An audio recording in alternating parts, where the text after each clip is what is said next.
Eh bien salut à tous, on se retrouve aujourd'hui pour parler de Classroom of the Elite et on va parler de l'épisode 2, on va en faire une petite review. Alors je dis petite parce que vous allez comprendre à la fin de l'épisode pourquoi en fait on a des petits épisodes. On va en parler bien à la fin parce qu'il y a des choses à dire et je suis vraiment en colère. Donc l'épisode débute avec le groupe d'Ayana Koji qui sont en train de marcher au niveau de la montagne. Et ils sont là en mode purée, où est-ce qu'il est Koenji? On a un Koenji fidèle à lui-même qui est posé sur une colline, sur un grand caillou, à admirer, on va dire, le paysage. Vraiment, Koenji c'est Tarzan, c'est l'homme de la nature, c'est une force de la nature cet homme. Bref, du coup voilà, donc juste après comment dirais-je, nos protagonistes marchent un petit peu afin d'essayer de suivre Koenji, mais on a Yukimura qui se blesse, si je dis pas de bêtises, Yukimura, oui, il se blesse et il se fait la cheville en gros. Il se fait la cheville, donc forcément ça en énerve plus d'un, notamment Ishizaki qui est vraiment en colère là-dessus. Et bon, on a Hashimoto qui lui est gentil entre guillemets et qui vient aider Yukimura à se relever. Juste après, on a Koenji qui a abattu un sanglier visiblement, voilà, tout simplement. Off-screen encore une fois, ça c'est pas c'est pas étonnant, c'est Koenji. Koenji, ce mec, on sait qu'il est bizarre, c'est un ovni, je vous le rappelle, hein. Koenji c'est un ovni, cet homme est à part dans Classroom of the Elite, c'est vraiment, ne le comparez pas aux autres, il est pas comparable, cet homme est vraiment à part. Donc voilà, il a dû 1v1 en off-screen un petit sanglier, un gros sanglier, il l'a battu sans aucune égratignure, sans aucune goutte de sueur. Voilà, ça ne choque que moi. Et d'ailleurs, Ayana Koji qui est allé à la poursuite de Koenji. Voilà, assez surprenant. Et en fait, son objectif, ça va être grosso modo, d'essayer, je dis bien essayer de le convaincre de participer aux épreuves sérieusement. Et j'utilise le terme essayer puisque ça n'a pas marché. Et oui, Koenji qui est déjà Ayano, ouais, de toute façon, t'as pas le droit de décider pour moi. Qui a le droit de décider pour moi, concrètement, mis à part moi-même? Ayano qui tente d'utiliser la force puisqu'il le chope le bras. Et à ce moment-là, Koenji qui capte directement. Koenji en quelques secondes, il dit à Ayano, ouais, en fait, c'est toi qui a fouetté Ryuen. Et Ayano, il est en mode, n'importe quoi, qu'est-ce que tu racontes, tu te trompes et tout. Et Koenji, il est en mode, frérot, moi, on me la fait pas. J'ai ressenti ta force, j'ai senti à la chaleur de la paume de ta main, c'est ce qu'il dit littéralement, à la chaleur de la paume de ta main, j'ai capté que t'étais un mec pas normal. Et il dit juste après qu'en vrai, il n'a pas à s'en faire, de toute façon que son petit secret restera bien secret, restera bien protégé avec lui. Du coup, voilà. Et juste après, on a Koenji encore une fois qui est là en mode, bon bah, de toute façon, après, je vais pas vous aider, je fais ce que je veux. Juste après, on a une scène assez spéciale, puisque Ayano, visiblement, il trouve un talisman. Il voit un talisman par terre, il le récupère et il le donne à une mystérieuse fille. Alors comment vous dire les amis, la fille, on ne connaît même pas son nom. Alors attendez, je vais vite fait faire des recherches puisque moi en théorie je suis censé le connaître. Je dis bien en théorie maintenant. En pratique c'est différent. Alors en faisant la recherche, attendez, Kote Nabumo. Voilà, donc en gros il croise cette fille, on comprend qu'en fait elle a un lien avec Nagumo Miyabi, donc le nouveau président de l'école tout simplement. Et il faut savoir que du coup les deux sont plus ou moins proches puisqu'elle l'appelle par son prénom. Et ça fait tiquer Ayano, il est en mode tiens, bizarre. Et juste après en fait elle explique que de toute façon Nagumo pardon, ils sont proches les deux, ils sont assez proches. Donc voilà. Ensuite, du coup, encore une fois, je vous le rappelle, hein, on ne connaît pas le nom de la fille. Ils en ont pas parlé, vous vous rendez compte quand même? Vous vous rendez compte? Alors attendez, je suis en train d'essayer de vous retrouver le nom, puisque même moi, j'ai plus vraiment le nom de la fille en question, bref. Mais voilà, donc nouveau Canadien, assez stylé, visiblement c'est une première année. Donc voilà, elle est en première, elle a un an de plus que Ayano, visiblement. Et du coup, voilà, il faut savoir que du coup, c'est une amie visiblement de Manabu, de Nagumo, mais Nagumo ne lui fait pas peur spécialement. Voilà, Nagumo, il est là, il a pas peur d'elle, quoi. Il a vraiment pas peur d'elle. Voilà, Nazuna, voilà, elle s'appelle Nazuna, les amis. Nazuna Asaina. Voilà, je vous donne le nom puisque l'anime n'est même pas foutu de donner les noms des personnages. Voilà, vraiment, je leur crache dessus à ces petits cons. C'est une dinguerie, vraiment, vous allez comprendre pourquoi je suis autant à cran. Bref, donc voilà, hein, Nazuna, voilà, c'est le nom de la waifu, de la fille. Et donc voilà, elle remercie Ayano Koji. Ayano elle est en mode... Enfin, la fille du coup explique à Ayano qu'elle aimerait bien voir Nagumo perdre pour une fois. Et Ayano elle est en mode ouais bah moi je suis capable. Elle dit arrête, tu dis ça pour rigoler. Et pour faire simple, hein. Ayano elle est en mode non, je suis vraiment sérieux. Et elle lui dit ok mais tu veux quoi en échange? Et il est en mode bah des infos. Elle me dit ah ouais des infos sur les filles. Donc voilà, il récolte des infos. On sait pas quoi comme info, ça a été skip. Juste après cette scène, on les retrouve dans le dortoir avec Koenji, l'OVNI, Koenji le Goat, Gotenji de son vrai nom, qui dort au milieu de tout le monde. Ça c'est drôle d'ailleurs, vraiment il me fume ce perso. Et on a Ishizaki qui discute avec Hashimoto, voilà, ils racontent un peu leur vie à tous en mode ouais moi j'étais dans un lycée de foot, ils étaient forts, à l'époque je fumais, et puis voilà, patati patata, mais en vrai je me sentais pas trop à ma place, mais avec du recul, nanani nanana, j'aimerais bien être avec eux encore et tout. Bref, ils racontent un peu leur vie, c'est le moment émotion, et on apprend un peu plus sur Yukimura qui explique qu'en gros, bah physiquement il est très nul. Ce qu'il a pour lui, c'est juste l'intelligence, parce que bah, depuis qu'il est petit, il est plongé dans les manuels, dans les livres scolaires, et il explique qu'en fait, il trouve qu'en fait, il fait un piètre leader, et il se met à pleurer, et forcément, du coup, ça émoue un peu tout le groupe, en tout cas, ça émoue notre cher et incroyable Ishizaki, puisqu'il est là en mode ouais bah c'est vrai que quand tu t'es fait mal j'avais les nerfs, mais bon en vrai je peux pas t'en vouloir parce que mis à part toi qui aurait assumé le rôle de leader du groupe. Voilà, et du coup on a une véritable cohésion d'équipe qui commence à se créer. Voilà, ils sont tous là en train de rigoler en mode ouais en vrai on est tous plus ou moins pareils dans ce groupe, etc. Donc voilà, ils sont tous contents, etc. Avec Albert qui est là en mode oh family. Quand Albert il parle dans Class of 10 ça me fume parce qu'il parle vraiment comme anglais. Et ce perso est vraiment trop cool et voilà. De toute façon les personnages dans Classroom of the Elite généralement ils sont tous sympathiques. Mais bon pour ça il faut lire le light novel, il faut pas regarder cet anime de merde, voilà je vous le dis. Donc voilà, juste après ils font des corvées et on a Ishizaki qui vient et qui récupère un seau d'eau pour Yukimura, puisque Yukimura visiblement boite encore, il a du mal à marcher.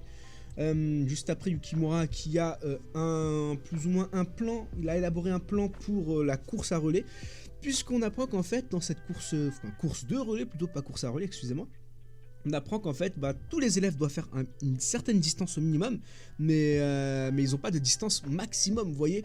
Donc en gros, imaginons sur 1 km, ils doivent tous faire au minimum 50 mètres, mais rien n'empêche que Ayano par exemple sur les 1 km, il fasse genre 800 mètres, vous voyez. Il peut faire 800 mètres, du moment que tout le reste fait un minimum de 50 mètres, ça passe. Et en gros c'est ça leur stratégie. Ceux qui sont forts physiquement et qui sont endurants vont courir plus longtemps que ceux qui ne le sont pas, tout simplement. Donc voilà comment va s'établir leur stratégie pour la course de relais. Donc ils sont tous d'accord, etc. Juste après on a les garçons qui vont dans les vestiaires, je sais pas, bref. Tout ça pour nous montrer que Ayano croise Kei et que Kei lui donne un petit papier qu'Ayano récupère lentement. Juste après, on a encore une fois, alors là vraiment les amis, c'est incroyable, puisque encore une fois, les prénoms dans cet anime, je me pose des questions, je me demande vraiment si ceux qui font l'anime sont au courant de comment s'appellent les personnages, je suis sérieux, puisqu'on a Tachibana, donc pas la vice-président, mais le bras droit, si je dis pas de bêtises, le bras droit en gros de la secrétaire, voilà, la secrétaire de Manabu, qui est en larmes, qui est en train de pleurer dans son coin. Ayano qui passe et qui la regarde, dit ouais pourquoi t'es en train de pleurer et tout. Elle lui dit ouais ça te regarde pas, patati patata, voilà pour faire simple. En fait je vais pas spécialement entrer dans les détails parce que l'anime ne rentre tout simplement pas dans les détails. Mais en tout cas, bon allez je vais quand même rentrer dans les détails, en gros elle est là en mode Manabu le pauvre, il doit tout gérer tout seul, patati patata, je comprends pas pourquoi il a accepté le défi de Nagumo, pour faire simple, voilà. Et Ayano de toute façon il capte qu'il y a un truc qui cloche, mais bon... Tachibana, elle veut pas en parler. Juste après, du coup, on a nos amis qui se rendorment. Voilà, toujours dans le groupe d'Ayano. Ah, ça va très vite, hein, ça va très vite. Dites-vous que là, actuellement, tout ce que je vous dis, on est déjà à 12 minutes d'épisode. C'est terrible comment ça va vite et à quel point on manque d'informations. Bref. Hashimoto qui se réveille en plein milieu de la nuit et Ayano lui capte ça donc il se lève aussi et on voit de loin en fait littéralement Ryuen, Hashimoto, Manabu et Nagumo qui sont en train de discuter et qui élaborent quelque chose. Ayano les voit de loin, cependant il n'arrive pas à les entendre parce qu'ils sont trop loin. Vous vous rendez compte quand même, cette scène les amis elle est importante dans le light novel. Elle est importante. Et là, bah, c'est skip, j'en peux plus de cet anime, c'est skip les amis. Vraiment, cet anime va me rendre fou. Je ne comprends pas pourquoi je regarde encore cet anime. Bref, donc voilà, visiblement il se passe des petits trucs et tout. Bon, Ryuan, on le voit, lui le pauvre Ryuan, depuis qu'il s'est fait botter le cul par Ayano, il a eu en tout et pour tout peut-être genre 10 secondes de présence. Toujours le pauvre, on le voit de loin. Il a, oh je sais même... carrément on se rappelle même plus c'est quoi de la voix de Ryuan, tellement on l'entend plus, tellement le personnage il est là sans être là quoi, c'est n'importe quoi. Dans le light novel c'était pas pareil, dans le light novel il était présent tout en étant absent. Là, tu vas me dire, qu'est-ce que tu me racontes, tu viens de répéter littéralement ce que tu as dit juste avant quoi. Sauf qu'en fait c'était fait de manière différente. En gros il y avait quand même sa présence, les gens étaient là en mode il est encore là Ryuan et tout, mais il parlait pas, il était dans son coin, il faisait ses petits bails, etc. Bref, voilà. En fait, c'était Ryuan, quoi. En vrai, il était calme. C'était un Ryuan calme, etc. On commençait un peu à l'apprécier. Là, vraiment, le personnage, on l'a vu 3 fois. 2 fois en minuscule et 1 fois avec un zoom semi-écran, vous voyez. Et comme ça, on l'entend pas parler. Bref, une fois que ça s'est passé, on attaque l'examen. Oh, l'examen, j'ai envie de pleurer. L'examen, c'est simple. 4 frames, 4 images. L'examen est fini. 4 images avec le nom des examens, le nom des épreuves. Épreuve écrite, épreuve de posture, épreuve de discours, d'élogation, je crois, et 4e épreuve, le relais. Voilà, le relais qui se passe du coup plus ou moins bien pour nos protagonistes, puisqu'ils ont suivi la technique de, comment dirais-je, de Yukimura, et donc voilà, Ishizaki qui arrive, qui donne le bandeau à Yukimura pour qu'il continue, Yukimura qui va s'évanouir face à Ayano, mais qui réussit à la toute fin, et Ayano le rattrape. Et on a Ayano en mode badass qui lui dit « T'inquiète pas, je m'occupe du reste ». Et là, la musique épique qui se lance pour une animation vraiment incroyable. Mais bref, encore une fois, l'animation n'est pas un problème. On est là avant tout pour l'histoire dans Classroom of the Elite. Donc voilà, Ayano qui court et qui donne le bandeau à Koenji. Et Koenji qui dit c'est l'heure de suer. Et voilà, on se dit oh là là, il va faire un truc stylé. Juste après, on apprend que chez les garçons, ça va très vite encore une fois, mais là vraiment je vous donne le rythme de l'épisode les amis, hein, ni plus ni moins. Juste après, on a du coup les garçons, enfin le proviseur de la classe A qui dit qu'en gros chez les garçons ils ont tous eu la moyenne et qu'il y a eu 0 expulsé. Donc voilà, tout le monde est soulagé, en tout cas Yukimura. Et par contre dans la classe B, la classe des filles, enfin le groupe des filles c'est pas pareil, puisqu'il y a un groupe qui a été expulsé. Nagumo d'ailleurs qui applaudit quand elle apprend qu'aucun garçon n'est expulsé, il est en mode ah bah Orikita Senpai vous avez gagné, bien joué à vous.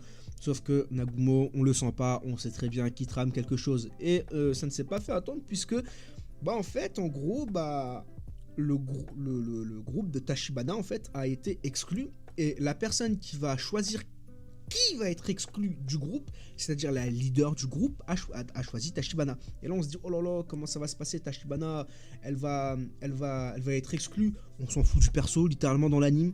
Encore une fois, son prénom, on l'a vu peut-être, et encore je suis pas sûr, peut-être, je dis bien peut-être dans la saison 1. Il y a des doutes, bref. Et mis à part ça, bah, on l'entend une fois, allez, peut-être 2 fois dans l'épisode d'aujourd'hui, quoi, vous voyez. C'est terrible, bref, et donc voilà, c'est elle qui est virée, sauf que dans la light novel, on s'attache un peu plus au personnage, on le comprend un peu plus, bref, et voilà, donc Manabu qui est là en mode Nagumo, t'es un petit con, t'as pas tenu ta promesse. Manabu qui dit à Nagumo que, en gros, il a pas respecté sa promesse et que du coup, il a pas tenu sa parole. Nagumo qui est là en mode non, mais si, moi j'ai rien fait, patati patata, bref, voilà, et en gros, bah en fait, on apprend que, ouais, voilà. Tout a été manigancé pour faire en sorte que bah, une personne de la classe de Manabu se fasse expulser. Voilà, donc c'est tombé sur Tachibana encore une fois. Et là, il y a Ayano qui se dit, bon, de toute façon, un vrai Manabu, qu'est-ce qu'il s'en fout de Tachibana, il va pas la sauver. Sauf qu'on apprend que si il va la sauver, et comment, bah on sait pas. On apprend juste qu'il va la sauver. Encore une fois, c'est n'importe quoi. C'est n'importe quoi. Vraiment, enfin, si on sait comment il va la sauver en utilisant des points. Quelle est la quantité, on ne sait pas. C'est un mystère. Voilà, tout ça, c'est des informations. Je sais pas si vous vous rendez compte, les amis, à quel point c'est important. À quel point ces informations sont importantes. Et bah ici c'est bâclé, c'est skippé. Voilà, donc je vous donne le montant, 20 millions de points pour sauver une personne, voilà, tout simplement. Hein, merci Naxuri. Donc il va claquer littéralement 20 millions de points, donc de quoi... Attendez, peut-être j'ai... Ah non, si on est au courant, si on le sait dans la saison 1, 20 millions de points, donc l'équivalent en fait pour une personne de pouvoir passer de la classe A à la classe B, ou de la classe B à la classe A. Bref, pour qu'une personne puisse passer dans la classe qu'elle veut, en théorie. Du coup, voilà. Donc, il sacrifie littéralement tous les points de sa classe et tous ses points à lui, visiblement, pour sauver Tachibana. Et tout le monde est un peu choc-barre. Tout le monde est un peu choc-barre, surtout Eno, là, en mode ah ouais, donc il fait vraiment ça. Donc voilà. Ensuite, bah du coup, c'est la fin de l'arc et on a du coup un petit moment entre Kei et Ayano qui est en mode Kei en mode ah mais je pensais pas qu'il aurait fait ça et nanani nanana. Ayano qui commence à se casser, Kei qui lui dit ah d'ailleurs Ayano, imaginons ça m'arrive dans une situation comme ça, est-ce que tu vas me protéger toi aussi? Et Ayano qui lui dit t'en fais pas, personne va t'expulser, en mode badass. Et du coup Kei qui rougit. Voilà pour l'épisode globalement. Maintenant on va parler encore une fois, hein, j'ai fait une mini. C'est une review sans être une review en fait, parce que le truc c'est que je peux pas vous faire de véritable review tellement il manque d'informations. Donc en gros, pour la review, je vous en parler après, mais je vais faire un truc pour un moment, comme ça vous allez avoir toutes les informations. Là on va passer la gueulante. Qu'ils aillent se faire foutre, tout simplement qu'ils aillent bien se faire foutre. À un moment donné, on nous prend pour des cons. Je vous le dis, on nous prend pour des cons, c'est pas possible. Donc les amis, là, en gros, dites-vous que en 2 épisodes, ils ont adapté un tome entier. Un tome, c'est combien? C'est 300 pages. 300 putains de pages, ils ont adopté ça en 40 minutes. Allez, enlevez 2 minutes pour l'ending et l'opening, donc ils nous ont adapté ça en 36 minutes. C'est n'importe quoi, c'est n'importe quoi. La plupart des informations sont skip. Les scènes, quand elles sont... En fait, les scènes, vous vous rendez compte que les scènes n'ont aucun sens. Elles sont connectées, mais au hasard. Au hasard, elles n'ont aucun lien. J'ai l'impression qu'on nous balance juste des images. Des images, du blabla, comme ça, au hasard. Mais c'est pas normal, mais c'est pas professionnel. C'est pas professionnel. Attention, je tombe pas sur les animateurs, etc. Eux, ils ont rien à voir là-dedans. Là, c'est le studio le problème. C'est le studio. Studio Lerche. Allez vous faire foutre. Allez bien vous faire foutre, je le dis. Je le dis. Mais c'est pas normal, on nous prend pour des cons. À un moment donné, oh, stop. Faites pas d'anime si c'est pour faire des trucs comme ça, vraiment. Les amis, mais si seulement vous saviez la dinguerie qu'ils ont fait pour ces 2 épisodes, un tome entier en 2 épisodes, en ayant skip toutes les informations. Il y a des noms de perso, on les connaît même pas. On les connaît même pas, les amis. Comment elle s'appelle, Ashina Nazuna, on connaît pas son nom. On connaît pas son nom. Et d'ailleurs la scène avec le talisman, je crois qu'en plus c'est même pas vraiment ça la scène. Hein. Si je dis pas de bêtises, c'est vraiment pas ça du tout la scène, parce que c'est différent. C'est beaucoup plus différent, c'est pas dans cet arc là. Je crois que c'est dans le tome d'après ou dans le tome un peu d'avant. Bref. Il se passe, je crois que c'est dans le tome d'avant, en plus c'est dans le tome 7.5. Oh, la dinguerie, c'est dans le tome 7.5, je vous explique. En gros, elle fait tomber un bracelet qui lui tenait vraiment à cœur.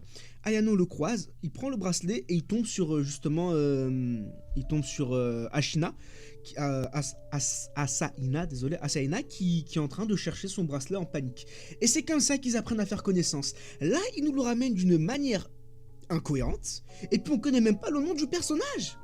Mais vous vous rendez compte, on connaît pas le nom du personnage. Mais vraiment, mais à un moment donné, on nous prend pour des cons, je suis désolé. Et les gens, le problème, c'est qu'ils vont regarder l'anime. Ils vont se dire, putain, cet anime, il pue la merde. Alors qu'en réalité, oui, l'anime pue la merde, c'est vrai. Mais le light novel, lui, il est incroyable, je vous le dis. Le light novel est incroyable. Et je dis ça en toute objectivité. C'est même pas moi qui parle, c'est les stats. C'est les stats qui parlent. Classroom of the Elite, c'est toujours top 1, top 2 des LN vendus au Japon. C'est dans le top 3 des LN vendus, des light novels, des romans. C'est pas pour rien. C'est pas pour rien. Il y a une véritable comédie, il y a une véritable hype. Le roman est véritablement bien écrit. Les personnages sont bien développés, mais l'anime nous ruine tout. L'anime nous ruine tout, c'est n'importe quoi. C'est n'importe quoi, mais c'était sûr de toute façon. 13 épisodes, vous l'adaptez, 4 tomes en 13 épisodes. Encore, la saison 2, c'est vrai, j'ai crié, mais au moins, ça faisait toujours 3 épisodes minimum pour un tome. Et on avait au moins le nom des personnages. Là, on n'a même pas le nom des personnages. 300 pages, 2 épisodes, 36 minutes. Ils se foutent de notre gueule. Mais c'est pas possible, vraiment. À un moment donné, il faut arrêter. Il faut vraiment juste arrêter, parce que là... Mais qu'est-ce qu'ils comptent faire? Parce que... Alors c'est simple, hein. Les connaissant, le tome prochain, ils vont l'adapter en un épisode. Retenez bien, le tome prochain, ils vont l'adapter en un épisode. Soit le tome 9, il l'adapte en un épisode, soit le tome 10, il l'adapte en un épisode. L'un des deux. L'un des deux, ça adapté en un épisode. C'est une certitude. C'est n'importe quoi. C'est n'importe quoi. Et à tous les coups, le dernier tome, le tome 11, ils vont nous faire un truc à rallonge. Mais à rallonge, et on va voir mal à la tête, vous allez voir. C'est n'importe quoi. Vraiment, et encore une fois, autant la saison 2, le combat Ryuen contre Ayana Koji, il était bien animé et ça a sauvé le cul de l'animé. Je vous le dis, ça a sauvé le cul de cette saison 2. Là, on va pas avoir de combat. Là, c'est juste de la stratégie. Et dans cette putain de stratégie, bah déjà, on nous skip les noms des personnages. Vous vous rendez compte? Fun fact, le papier que Kai a donné à Ayano, il sert à quoi? On sait pas. On sait pas ce qu'ils sont écrits. Peut-être des je t'aime, ah tu me manques, ah peut-être, on sait pas. Peut-être qu'il a écrit tu vas voir, tu vas être viré dans tel épisode, on sait pas. Peut-être que carrément il nous a spoil nous, lecteurs du light novel, en lui disant bah écoute, tu vas voir que à ce moment-là, bah il y a un personnage qui va. On sait pas. Peut-être, on sait pas. On sait pas ce qu'ils se sont écrits dans ces petits mots. On sait pas. Peut-être des lettres d'amour, peut-être des lettres de menace, peut-être fais gaffe, je vais t'expulser, peut-être fais gaffe, tu vas m'expulser, peut-être que on donne rendez-vous la nuit pour se faire des bisous, on sait pas, voilà, on connaît pas. Comment il s'appelle l'autre de l'épisode 1 là, celui qui est du clan, celui qui fait semblant de faire partie du clan de Nagumo mais qui en était en alliance avec Manabu. On sait pas à quoi il sert, on sait pas encore une fois. Il est venu, il a dit à Ayano, laisse-moi te dire ça mais je doute de tes compétences. C'est tout ce qu'il lui a dit. C'est tout ce qu'il lui a dit, on l'a pas revu. La discussion entre Ryuen, Hashimoto, Manabu et Nagumo, on sait pas, c'était juste un petit plan pour le fanservice peut-être, pour nous montrer, regardez, il y a 4 personnages un peu stylés, entre guillemets, qui se captent la nuit. Vous foutez de ma gueule, mais vous foutez de ma gueule, ils se foutent de ma gueule, c'est pas possible, c'est une dinguerie quand même, c'est une dinguerie, vraiment, je suis désolé encore une fois que vous me voyez autant énervé, mais en fait c'est même pas d'énervement, c'est de la déception là, c'est de la déception, du dégoût. Pfff, je leur crache dessus à ce studio de merde, studio Lerche. Allez vous faire foutre, vraiment, allez vous faire foutre, studio de merde. Bref, on va arrêter pour la rage, on va arrêter la rage ici. Maintenant, je pense que ce que je vais faire, les amis, c'est que je vais relire le tome 8 et je vais vous faire une review du tome 8, tout simplement. Une véritable review avec point par point ce qui se passe, les différences entre cet anime de merde et le light novel, ce qui a été skip dans l'anime, le fameux mot, les fameux petits mots qui s'envoient Kei et Ayano, ce que Manabu a pu dire à Hashimoto et à Ryuen lors de la réunion, bref, tous ces petits trucs. On va en reparler bien, comme il faut. Je vais essayer de sortir ça cette semaine, mais bon, pas sûr. Je pense qu'on va plus sortir ça la semaine prochaine, parce que bon, 300 pages de light novel, quand même, ça pique. Mais enfin, bref, on va faire ça bien, les amis. On va rendre honneur à Classroom of the Elite, parce que l'anime ne lui rend pas honneur du tout. Bien au contraire, c'est n'importe quoi. Du coup, voilà, donnez-moi votre avis sur cet épisode. Bon, voilà. Ah oui, et pour tous les petits rigolos qui disent « Ouais, t'as rien compris, le light novel est ultra bien adapté, etc. etc. » Les amis, s'il vous plaît, si vous n'avez pas lu le light novel, ne parlez pas. Voilà, c'est tout ce que j'ai à vous dire, sans vous manquer de respect ou quoi que ce soit, vraiment, sans vouloir jouer de prétention, etc. Si vous n'avez pas lu le light novel, les amis, s'il vous plaît, ne parlez pas, ne commentez pas, ne parlez pas de sujets dont vous ne maîtrisez pas. Tout simplement. Voilà. C'est tout pour cette vidéo. Donnez-moi votre avis dans les commentaires de l'épisode. Et puis on se retrouve la semaine prochaine, hélas, pour l'épisode 3 de Classroom of the Elite. Allez, d'ici là, portez-vous bien. Bye bye.